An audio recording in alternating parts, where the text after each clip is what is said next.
now there's this big competition going on in Argentina called the World Cup, right? Is it Argentina or is it Brazil? Okay, this is my point. This is my exact point. So, how many people here are soccer fans? How many people who are going nuts over, like, if we were going to say, like, I believe. You know how the rest goes, right? Lame. I'll tell you why in just a second. How many people like football fans? People like Sunday morning or like Saturday's your day. How baseball? Anyone right now? Rooting? That's right. St. Louis Cardinals. I think they have a baseball team. St. Louis does. Okay. So then, but here's the thing. Okay. Here's why like the whole like I didn't even know what country the World Cup is in is because of this. I don't understand, and this no offense to anybody who just raised their hand, I don't understand the appeal of watching a sport. Like no, because I love baseball, that's why I watch it. Like, then why don't you play it? Right? Like, no, I love soccer, that's why I watch the World Cup. Then get outside and play soccer. Like, I just don't understand. I don't get the concept of like, I like this thing so much, I'm gonna watch someone else do it. Like, also, I don't get this. On the back of this wall, right, there's all these jerseys. You know, these jerseys are people, their numbers have been retired. But I know people do this. They wear the jersey of someone else. And I just like, again, that boggles my mind. I'm like, why are you wearing someone else's number? Why do you have someone else's name on the back of your shirt? It just, put your own name there. Get your own number. Like, be proud of that kind of stuff. You know, because, again, here's why. Why am I ranting? Because I don't like when someone else does something, just watching them do it. I want to be part of the story. Like, I want to be part of the action. And the same thing is true, like, I mean, when it comes to stories. Like, I think that's one of the reasons why we like certain kinds of stories, because they draw us in, right? Like, we actually feel like we're part of the story. That's one of the reasons why we love movies, is because when you're watching a movie, it's like, it's so huge and so big, like, you're part of that. You feel like you're part of it. And that's one of the reasons I think we like movies with songs in them the most. Because then we get to be part of the story. It's time to see what I can do to test the limits and break through. No right, no wrong, no rules for me. I'm free. Let it go, let it go. I am one with the wind and sky. Let it go, let it go. You'll never see me cry. Everyone, here I am, and here I'll stay. Let the storm rage on.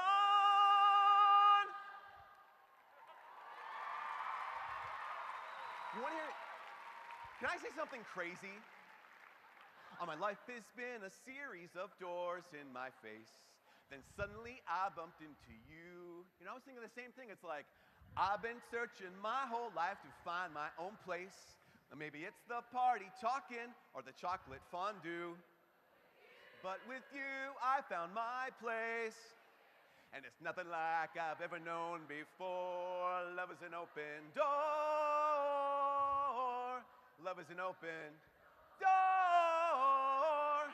Love is an open door with you, with you, with you. Love is an open door. Right? Like that whole idea, and we love it because we get to be part of it, right? That's why I chose the song to sing along, yo. Because you get to be, when you know it, you want to like, I don't just, why is the priest singing? I want to sing too. Like, because that's it, right? I mean, think of that movie, and the part of that story, one of the reasons we love these stories and love these songs is because we feel like we're part of them. Here's the story, Frozen, right? Everyone's seen it because it's the top grossing Disney movie of all time. So here's the story of Anna, and here's the story of Elsa, and here's Elsa. And everyone feels terrible for Elsa because why? Because when she has her powers, her parents say, conceal, don't feel, don't let them know. But now they know. Like this whole idea. Like, everyone feels bad for Elsa because she's locked in this room all by herself and she never knows love, but she longs for love. I feel bad for Anna. Because Anna's in the same boat. Anna has no idea. You know, Elsa feels bad. She has these powers. Anna feels bad because her whole life, she's made for love too. And all she wants to do, you guys, she just wants to build a snowman. But here's the thing. She's knocking on her sister's door all the time, knocking like, why won't my sister talk to me? Why won't my sister love me? Our parents are gone. Nobody loves me. Here's Anna. Nobody loves me. Here's Elsa. Nobody loves me. And it's incredible to realize this. When we have that wound in our hearts, that you know you're made for love, but you don't get love, we have one of two options. One is Elsa's, which is this: I know I'm made for love, I'll never get it, so you know what? I'm out of here. Let it go. Think about it. If the movie ended right there, if Elsa's story ended there, how would it end? That would be, she'd be the villain. You know that's a villain's song, right? No right, no wrong, no rules for me. When we couple that with power, like, okay, she's going to be a tyrant. But if her story ended there, where is she? Where does she end up? She ends up in the mountains, alone, in an ice castle, by herself. It's a tragedy.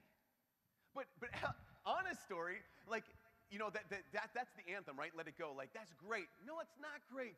That's someone who's all alone because they're made for love and they think that there will never be any love.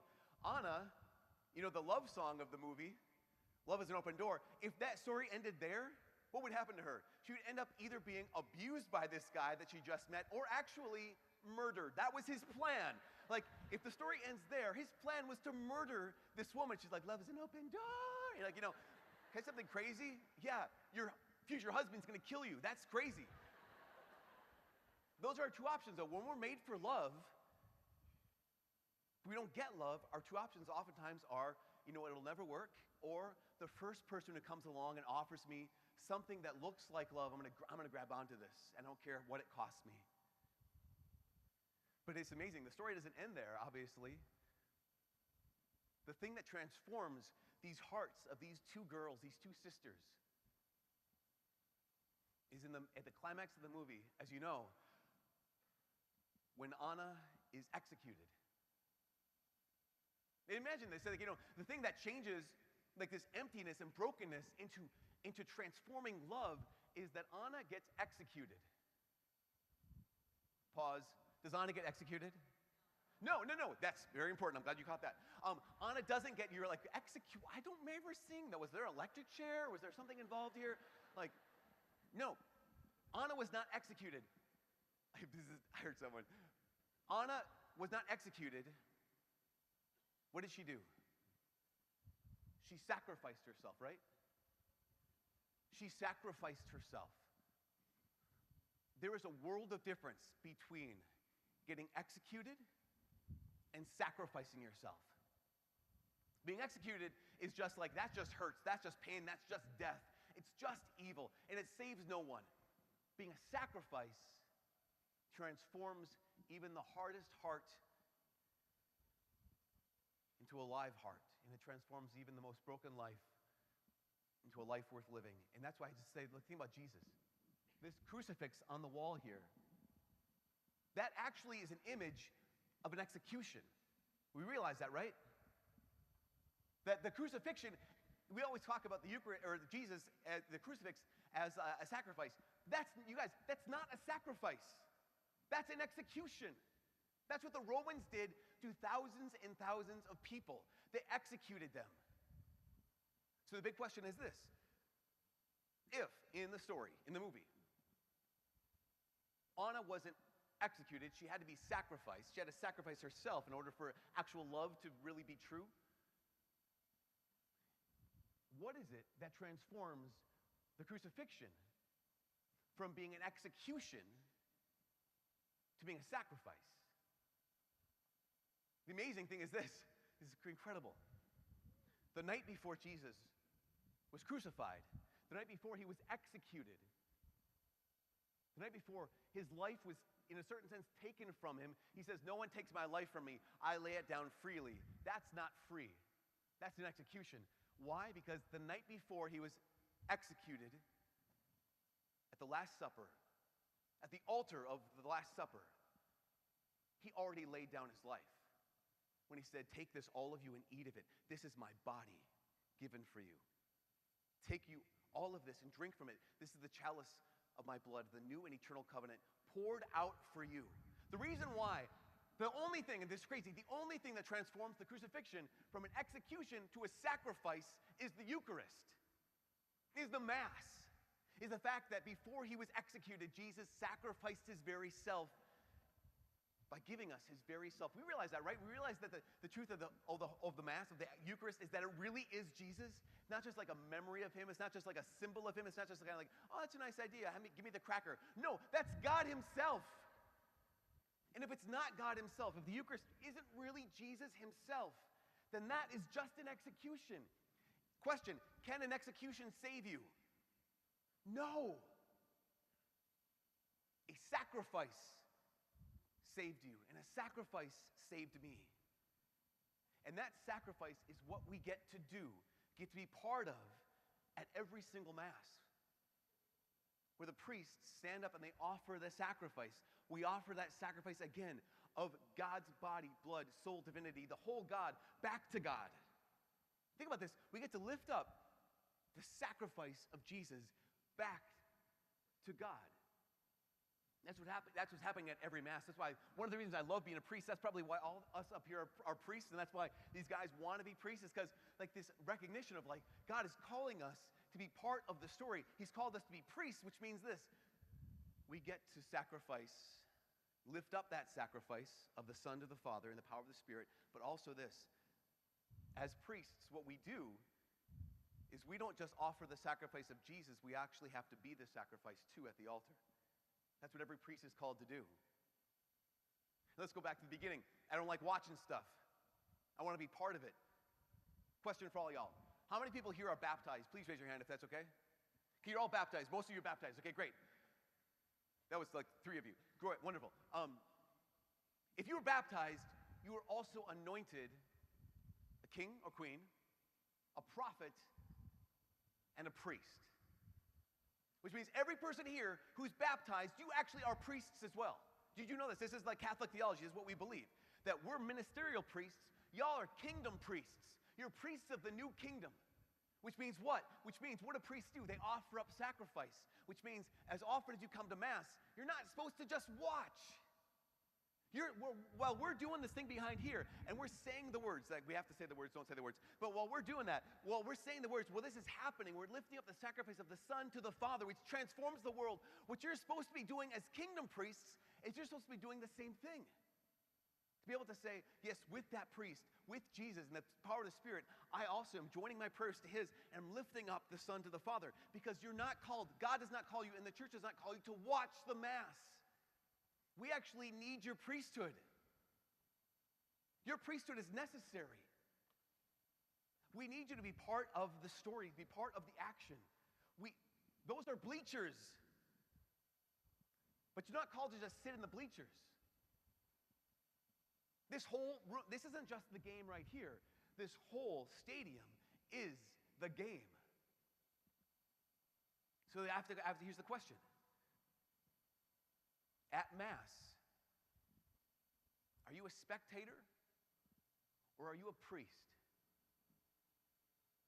When you go to Mass on Sunday, do you watch or do you represent the sacrifice of the Son to the Father for the transformation of the world? Because that's what you're called to do. That's what you were anointed to do. You all, with the ministerial priests, were anointed to be part of this sacrifice. So here's the last thing. I'm going to invite us to do this today, and I think that if we do this one thing, it will change the way in which we experience Mass for the rest of our lives until we get to experience the eternal Mass in heaven. If we do this one thing, it will change the way we experience the Mass every day, every Sunday, until we get to the eternal Mass in heaven, and it's this. If we stop watching and we start worshiping. If we stop watching and we start worshiping. And what that means is use your priesthood. Please, please, please, Christians, stop wasting your priesthood. Stop wasting it. No, I'm not saying you are. Like people, we just sit there when we ought to be lifting up our sacrifices. What are your sacrifices? Well, how about this? I imagine we're going to talk about this later on today, but I imagine a lot of people here have some suffering in their life. As the Eucharist is being lifted up, as Jesus himself is being lifted up, you can place your suffering on the altar and say, Jesus, I join my sufferings to yours. Save the world. Be a priest. Imagine a lot of you have hopes for someone, maybe for yourself, maybe for someone you love, as Christ is being lifted up over the altar, exalted to the Father. To be able to say, Lord, I lift up my hopes, I lift up my dreams, I lift up the people I'm praying for. I'm going to be a priest today. I'm not going to watch, I'm going to worship. Imagine a lot of us have someone in our lives that we just feel so powerless to help. Someone who needs help, but we don't know what we can do. To place them on the altar and to be able to say, God, I lift them up with you in worship. It's a sacrifice for God's glory and so that the world could be changed. And I'm promising you this, If we start doing this, just little by little, every single Mass, not only will your experience of Mass change, the world will change. Because you're a priest, for crying out loud. You are not baptized and anointed to watch the Mass. You are baptized and anointed and consecrated to worship and to sacrifice and to offer up not the execution, but the sacrifice of the Son to the Father. So, for the rest of this Mass, and please, please, please, for the rest of your lives, do not waste your priesthood. Amen?